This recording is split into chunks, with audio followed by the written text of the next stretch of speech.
Before we begin, thank you very much to Akira Man, the drunk French-Canadian beaver fever pushing a lever, for joining the Patreon campaign. This is one of those I had to Google a few times to make sure I wasn't going to say something bad.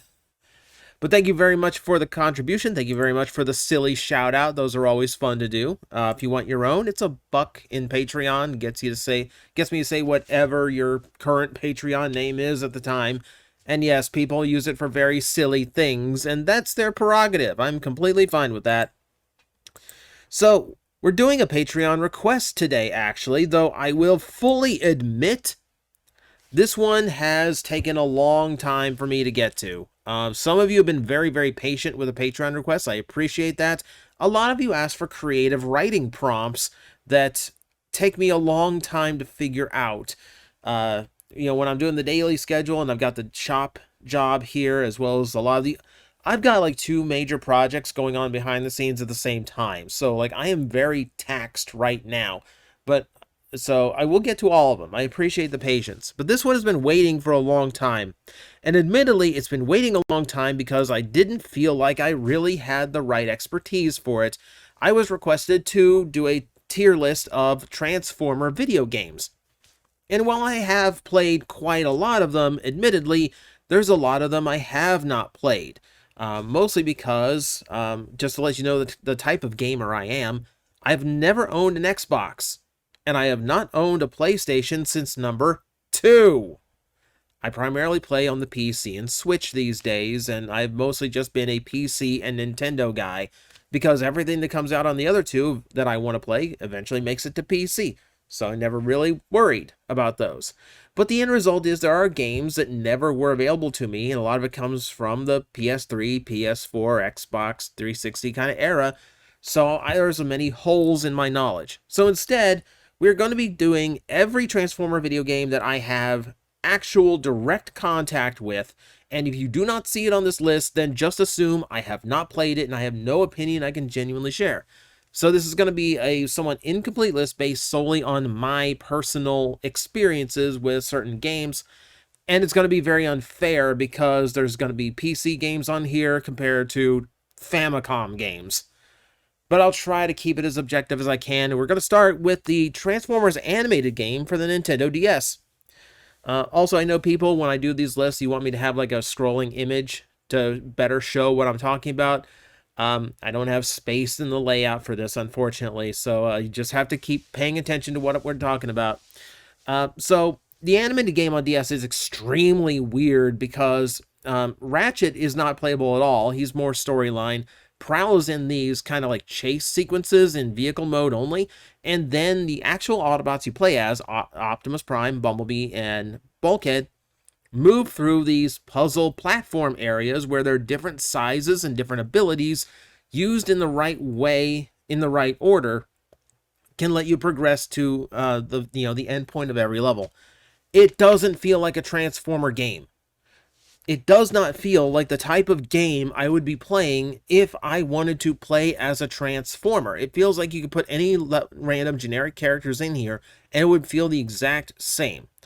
That said, if you like a puzzle platform game, it's not bad. I mean, it's a perfectly serviceable example of the genre. So in that sense, it's fine. It doesn't feel very Transformer-y, doesn't feel like it's part of Transformers Animated, but it does play fine. There is fun to be had with it. I'm going to stick it right in the middle, and we're going to see where everything else falls around it. Next up is Transmetals Beast Wars. So this, specifically, we are looking at the N64 version. Never really came in contact with the PlayStation version. I understand there are quite a few differences between the two, but for now we're going to focus on the N64 version, which was exclusive to Blockbuster. Oh boy, that's been a while. So it's a 3-dimensional fighting game with a very broken mechanics, but you have the real voices of the cast. You have actual transformation elements that work into the game. It's extremely silly and it's weird. And then you have like repaints. There's a lot of different colors that you can change to. Sometimes it switches to different characters. Black Arachne in the game is hilarious because it's just Tarantulas' model like squeezed down. Um, Admittedly, it's a bad game. It is quite a bad game, especially if you're a fighting game person. It is a bad game. That said, I think there is fun to be had in just how bad it is. Like a super cheesy movie you can sit and make fun of. It's just a dumb, mindless game. I had fun with it, but I will admit, just because it is pretty bad, I will put it in the bargain bin, just for now. I would personally put it up higher. I will keep it down there because I understand it's bad. And I might bump it up to retail release depending on how everything else falls. Beast Wars on PlayStation 1. This isn't the fighting game. This is the 3D platformer with the run and gun style game. Again, it doesn't feel like it was intended to be a Transformers game. There's like when you look at the enemies in the world and you look at the objectives, it doesn't feel like you're playing a Transformers game. It feels like you're playing a generic shooting 3D game, that third-person shooter game that has Beast Wars characters slapped onto it. And unlike Transformers Animated, where there is actually interesting gameplay if that is your style of game, this gameplay is just genuinely horrible. I played it on stream once. It's pure torture. No, this goes to the bottom, which is normally normally we send the bottom tiered things to the flea market. No, this time we're sending them to the Steam sale. That felt appropriate for this list. And it keeps the alliteration that I normally reserve for the middle going all the way down to the green. So yeah, terrible game. Terrible game. Only get it as a curiosity. It is bad. Here's a random one I actually have experience with. This is these cutesy little fighting game they did for the Game Boy Color based on Beast Wars 2. So Lio Convoy is playable alongside normal Beast Wars Convoy. Yeah, Galvatron and Megatron are both playable in it. Cheetor is playable. It's a fun, weird game. This is also the one piece of media that featured Star Upper, the fan-made prize, like a prize, contest prize type character. Just in case you want to play as a boxing kangaroo. Now it's a Game Boy Color game, and it's a fighting game on the Game Boy Color, so it's going to be very simple. For what it is, I think it's very cute. I think it has elements of fun to it. I generally like it. I think it is I don't think it ever would have worked in the US if they brought it over. But I do think as a odd PS2 Game Boy Color game, I think it's just weird enough to be enjoyable. So I'm gonna give it up to retail release for now. Transformers on the Commodore 64. We played this one for an episode of the Daily Streak, and oh my god, it's horrible. Even for the standards of the time. Remember, this is the very, very origins of what we now call video games. This was still awful. This was genuinely awful. I played it on stream, and I couldn't even figure out how to traverse levels. Everything felt very clunky. Even for its time, it just felt like everything was very poorly implemented and didn't look good. I've seen better looking Commodore games. I've seen better playing Commodore games. This one was just not good at all. Yeah. It might be unfair because it is Commodore 64, but like I said, even compared to what you had at the time, it's not very good. It just isn't. And, God, I want to say there's even a different one that I didn't play on Commodore 64. I might be mistaken. It might be the same one. I'm just, like, blurring the two together. I don't know. But for personal experience, no. Okay, so the next one on the list is Fall of Cybertron. Where is... No, geez, it wanted me to wait all the way to the end to get to War for Cybertron, which we really should talk about first, shouldn't we? So yeah, I'm going to cheat the list here, and we're just going to talk about War for Cybertron first. And we'll say, yeah, It's a good game. It's one of the very first attempts at making a good Transformers game. And it's weird to me because it took a long time for the license to even be recognized as something that will work as a video game. But yeah, finally, it's a fun game. I do enjoy it. Art style's a little bit dark, and it can be a little bit limited in resources as far as like the gameplay is concerned. But it's a fun campaign. I like all the different characters you get to play as. The final bosses are pretty epic. Fighting off Trypticon is pretty intense. I'm going to market premium. This is like the first time I think Transformers video games were really taken seriously. I think before this, it was just assumption that it's shovelware, assumption that it's just going to be junk because it's a licensed video game. But no, this one actually took itself seriously. The whole, United Universe failed, but at least the individual segments were good, right? Okay, now let's talk about the follow-up. The follow-up of Fall of Cybertron, and this game is infamous for me. If you've been following me since the last time I was really streaming often, you will know part of this. You will already know this. I have played this game 3 different times. And in 3 different attempts to play through, 2 on my own, 1 on stream, all 3 times, I lost interest in the game at the exact same point. And it's the mission with Jazz and Cliffjumper. I do not know for the life of me what stops me at that point. At that point in the game, I know I haven't even done the cool stuff yet. I haven't even played as Grimlock yet. But for whatever reason, it's always that point where like the story isn't working for me, or the gameplay isn't working for me, or the characters, whatever it is, I don't even know for sure. It's just the point where I just kind of like stop, take a break, walk away, and never come back. I don't know what it is about the game. I'll admit it's still a good game.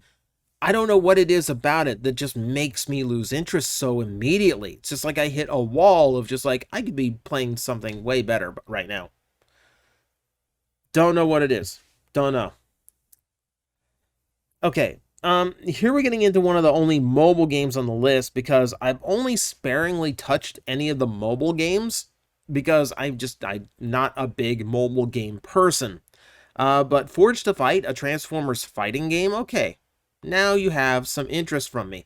And for what it was for a mobile game, this is kind of a fun distraction. It's a decent fight. It's a decent enough fighting game. It's one of those where I really wish I could play a proper Transformers fighting game on a console with a controller.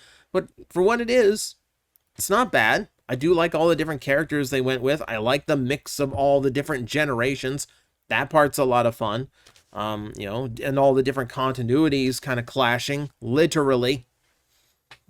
I think that has some merit in it. I definitely wouldn't put it up against like a standard fighting game, but it's nice enough. It's nice enough for me to actually talk about. Yeah, admittedly, not a whole lot of time on it, but enough that I did enjoy my time with it. Okay, once again, let's fudge this so we can actually talk about these in the proper order. Convoy no Nazo. Haha. If you've been around the channel a long time, then you know my thoughts on Convoy no Nazo. Go watch my old Plastic Addict episode way back in the day. When we talked about that one, yeah, even now here's the thing. The old Famicom does have some really, really outstanding games. To this day, there's some games that age exceptionally well. Mega Man 2, Super Mario Brothers 3, things like that. But this game, yeah, there's really only one song in the entire game. Despite having, at that point, 100 different characters in the franchise, you only get to play as Ultra Magnus. You barely ever need to transform throughout the entirety of the game. The difficulty is brutally punishing. Most of the bosses are just boring things, moons, Decepticon emblems. You're rarely actually fighting Transformer bosses, and when you are, it's just one big sprite that kind of moves up and down the screen. Even if it played fine, it would still be a very boring game. It's awful. It is genuinely awful. Now, we talk about the follow-up. The follow-up that no one ever mentions because it was on the Famicom disk drive, and that is Transformers Headmasters. So, Convoy no Nazo really did feel like your standard NES kind of platformer game at the time. An Ultra Magnus on screen was about that size. But there's a very big difference in the sprite work on Headmasters, because they are actually large enough for you to very easily identify who you're playing as. I would argue the gameplay might actually be worse, because I could make my way through Convoy no Nazo. I'm not sure I could make my way through Transformers Headmasters. I've played like a couple levels of it, and it's just brutal how bad the game is. Yeah, I would put it there with Convoy no Nazo. I'm not sure which one is actually the worst between the two, but they're both terrible. They're both absolutely terrible. Between this and the Commodore, maybe this is why we had such a lull in Transformer games. Maybe this is why people never wanted to take a chance, because all the other previous efforts just seemed to be horrendously bad. Okay, here's one under the radar. Transformers Prime the game. I actually played this on the Wii U. There's a console you don't hear mentioned anymore. So, the thing is, this feels fine. Like, this is like it's a 3D platform, like third-person shooter game again. But it feels fine. It feels like the type of game I would expect to play if I wanted to play Transformers Prime. And it feels fine. Like, it plays fine. It looks good for its time. I really don't have anything bad to say about it. Like, I wish it was on a console that was easier for me to stream. Because I wouldn't actually mind just like doing like a full run-through of it, either as content for the channel or just as a live stream someday. But for what it is, like, I was actually remember being pleasantly surprised at how good the game was. Because I think it just kind of completely slipped under the radar. Maybe that's just me. Maybe that's just me, like, really preferring it. And maybe my personal preferences are really, like, clouding my objectivity here. But I liked it. I liked it, okay? That's all I can say. Okay, once again, we need to rearrange here so we can talk about these in the proper order. Let's see, there we go. There we go. We're cheating a lot here. So, Transformers the game, based on the original movie, PlayStation 2 era now. And this one is decidedly okay. I can remember liking it more than I expected to for a licensed movie title. Remember, this is long before Sony's Spider-Man games, right? This is long before PS4 Spider-Man just kind of like woke everyone up. This is before like I want to say this is even before like Spider-Man 2 on the PS2, which I think is the first time people kind of looked at a superhero game and went, "Oh, that's actually how a superhero game's supposed to play. I didn't know." So this was kind of around the same time, so I was actually kind of surprised that it was decent for what the game was, you know? I felt like I was running through a city and fighting Decepticons and could transform whenever I really wanted to, if I needed to speed up or if I needed to do certain tasks. Felt fine. I think the most fun I had with this game was putting in the cheat codes that let you play as G1 Optimus and Megatron, and just like floating around the city as a giant Walther P-38 gun was kind of hilarious. See, this is back when like retro characters like that weren't DLC like they would be today. No, you just punch a combination into the main menu on your gamepad, and boom, here's some more characters that we hid away from you. So it's higher up. I remember having an okay time with it. I don't remember it's been, admittedly, it was 2007. It's been a hot minute. So I will at least give it that much credit, even though like my memory's getting a little vague. The one I remember better is the one that was on DS. So remember, this was the time where Pokemon had convinced everybody that all games needed to have two versions. Like Mega Man EXE did it, and then there's another game I can't remember that did like a red and a blue version, because everyone had to be Pokemon at the time. But there's a reason for the Transformer game to do it, because you got very full campaigns that were Autobot based or Decepticon based, and you got to play as a character that you had some, input as to how the character was going to look. So you're playing as an original character, palling around with all the characters from the movie and battling, whoever their enemies were in said movie. That is kind of cool, and that actually made for a fairly fun experience on a DS. Admittedly, I played the Decepticon version where I was being mentored by Keith David as Barricade. That might be coloring my opinion quite a bit, all right? I'm not going to lie there. But I do remember liking the DS version a lot better than the console version. I thought it just gave you something different to do, something that felt a little bit more, at least just like a little bit more like personal than just, taking over Optimus and playing out the movie. So I put that up there. I put that up a little higher. Now, as for the follow-up, Revenge of the Fallen, this is another one where I don't really have a whole lot of hands-on, but I did play it enough to know it's okay. It's just there, kind of. Like, I'll just go ahead and just, like, put it right where I think it goes, like, right in the middle of everything. It's just kind of an okay run-and-gun third person. Like, it just kind of feels like a rehash of the gameplay from the first game. Nothing really thrilling about it. Here's a loose retelling of the actual movie. Standard stuff for a licensed movie game. I think the shine that was still on the whole concept of a Transformer video game in 2007 wore off by the time 2009 rolled around. Because of that, because by then we had gotten a few examples of decent games. Which we can talk about right now, because the next one on my list here is the Transformers PS2 game based on Armada. This is another one where I had no expectation of this being good, especially when I found out you only had 3 Autobots and no Decepticons to play as. And all the reports that I saw, all the reviews of the game said brutal difficulty. The word I remember being associated with the difficulty of this game was sadistic. That said, get good, scrub. The game was great. This is actually fun. Aside from the fact that you actually got your main cast members, Gary Chalk and David Kay reprised voices for this. I don't think the other ones did. I think everyone else was a fill-in. But point being, the game was fun. I wish it expanded a little bit more and I wasn't revisiting certain areas so often. But hunting down the mini-cons felt like it did in the show. It felt kind of fun to find out which minicon was around every corner and what abilities they could do. And then once you got the one that could turn into a flight pack, the game opens up a lot more. It was just a lot of fun.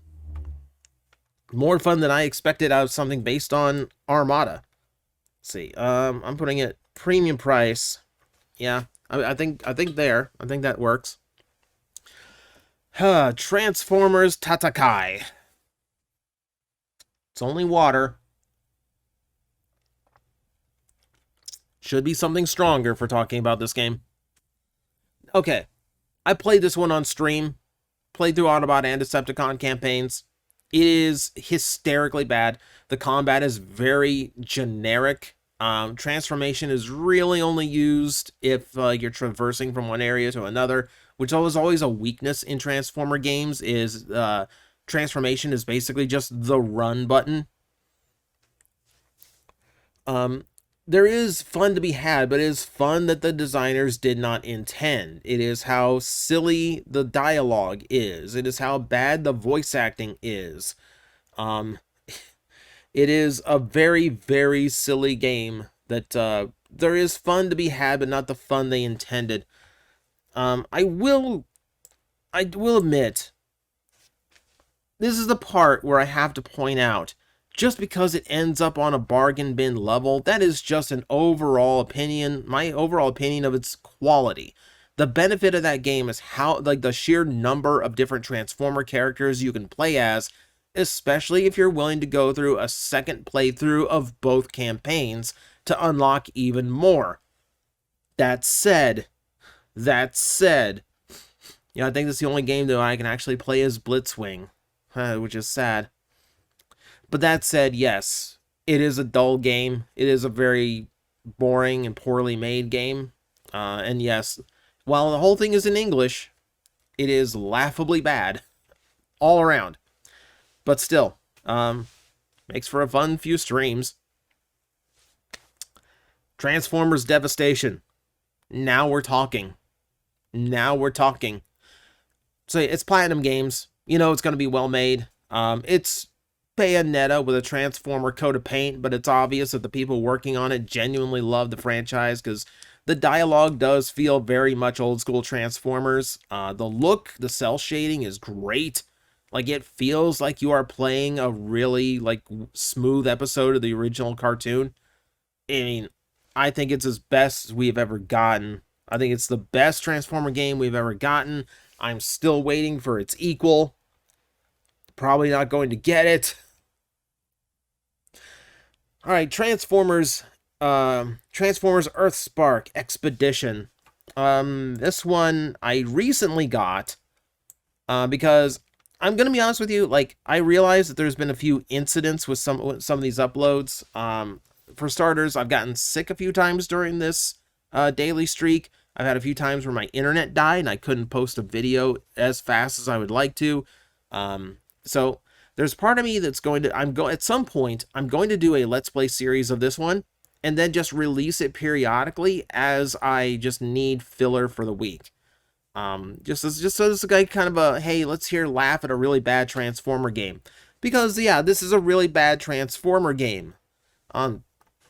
If you are not aware, it is made by Outright Games, which is known for just cheap licensed shovelware. The combat is very generic.